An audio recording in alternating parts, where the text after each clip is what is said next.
In less than a year, Malaysia will be waking up to a new demographic that comes with challenges. The number of people aged 60 and above is expected to reach 3.5 million by 2020, about 10% of the country's population. And the figure is expected to rise to 6.3 million in 2040. Federation of Reproductive Health Associations Malaysia President Dr. Kamaruzaman Ali said one of the problems Malaysia faces is coping with a short transition period compared with other countries. In an interview with the New Straits Times, he said whatever mechanism available needs to be in place and ready for use once 2035 comes. Despite having many pension schemes, the elderly are already spending all their pension within the first few years of retirement, mainly due to health issues. And while Malaysians are fortunate to have insurance schemes and universal health coverage at a nominal sum, the cost of medical coverage is increasing.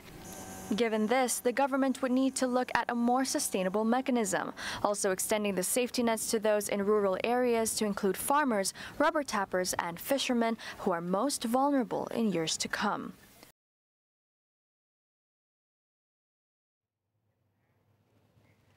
Now, to get more insights regarding this issue, on the line with us is a sociologist, Professor Datuk Dr. Muhammad Shatta. Hello, Professor.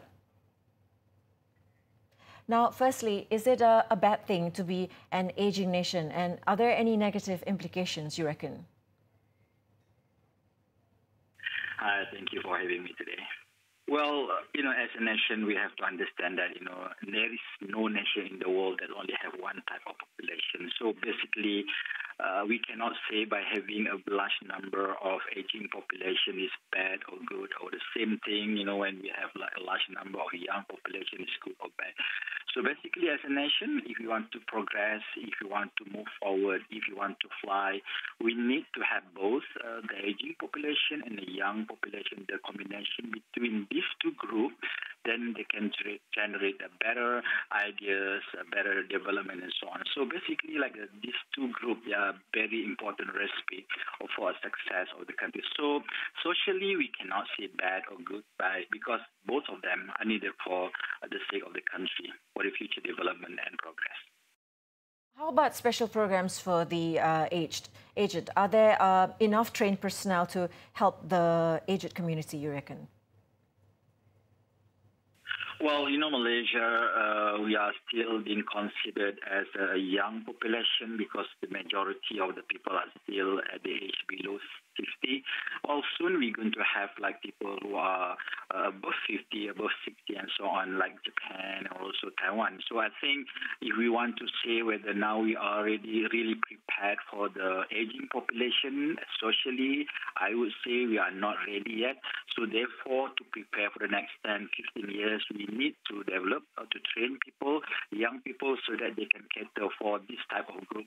And of course, if we are looking at what's happening in Taiwan, for example, they have their own group, the senior students, they create their own group and association, so that they can take care among them, they can organize activities so that they can keep their life busy and entertaining and so on. So again, if you are talking about preparing, we need to start now to prepare the young generation, especially to face all this type of society, because one, we have moving towards the aging population, like it or not, we have to face them in a very effective way, because otherwise it may create some problem.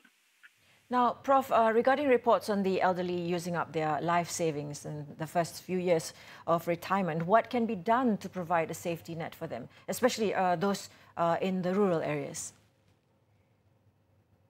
Well, as a society in this country, regardless whether we are Malay, Chinese, or Indian, we need to take care of our own parents, the aging population.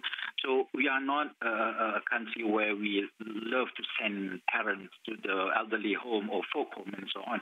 So I think that one of the best ways in order to keep or to avoid that incident from happening among the elderly people or the aging population is every single parent, especially the kids, they need to learn how to take care of their parents. Because, in the Malay culture, for example, of course, when we were kids, when we were small, and the parents were taking care of us really good.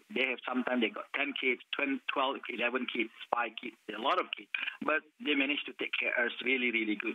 Now when they are become old and become aging in that nature, I think it's the responsibility for that kids to take care of their parents. So if that thing happens, then there is no such thing as losing money, losing savings, and so on, for the sake of their health and, future. So again, I think as a Malaysian society, we need to bring the culture back. Every single children, they must take care of their own parent, and if this thing can be successfully done, I'm sure the government can save a lot of money, and at the same time, we can also help the parent, and also we can return or giving back all the things that they have invested on us when we were kids.